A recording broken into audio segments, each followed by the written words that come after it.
Guys আজকে হঠাৎ করে আমি আমার ফ্রেন্ড লিস্ট চেক করতেছিলাম, তখনই মনে পড়ে গেল আমার এক পুরনো বন্ধুর কথা। আমার ফ্রেন্ড লিস্ট খোঁজার পরে দেখতে পারলাম সে আমার ফ্রেন্ড লিস্টেই নেই। সত্যি বলতে এটা দেখার পর আমার অনেক খারাপ লেগেছিল। আরে হ্যাঁ, ওর নাম্বার তো আমার কাছে আছেই, চলো ওকে ফোন করে গেমে ডাকা যাক। হ্যালো, কে? আরে আমি তাহমিদ বলতেছি, কোথায় তুই? গেমে চলে আয় তাড়াতাড়ি। আরে বন্ধু, আমি তো গেম খেলা ছেড়ে দিছি সেই অনেক আগে। আরে আমি একবার বলছি না তুই গেমে আসবি তো আসবি। আচ্ছা ঠিক আছে, থাক, আমি আসতেছি।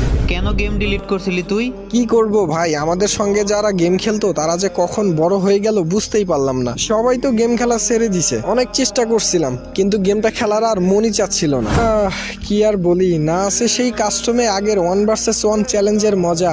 আরে আমি আছি না, আমার সাথে খেলবি তো? আমি তো এখন আর গেম খেলতেই পারি না রে। তো আগে গেম খেলতে পারতি নাকি? আগে তো নোবরা ছিলি। খেলা পারি না তো কি হয়েছে, তোর মতো তো আর তখন কিল চুরি করি নাই। অনেকদিন পর মজা পাইলাম বন্ধু। সো গাইস, আপনারাও কমেন্ট বক্সে বলে যাবেন আপনারাও কি আমার মতো পুরনো কোনো বন্ধু হারিয়েছেন।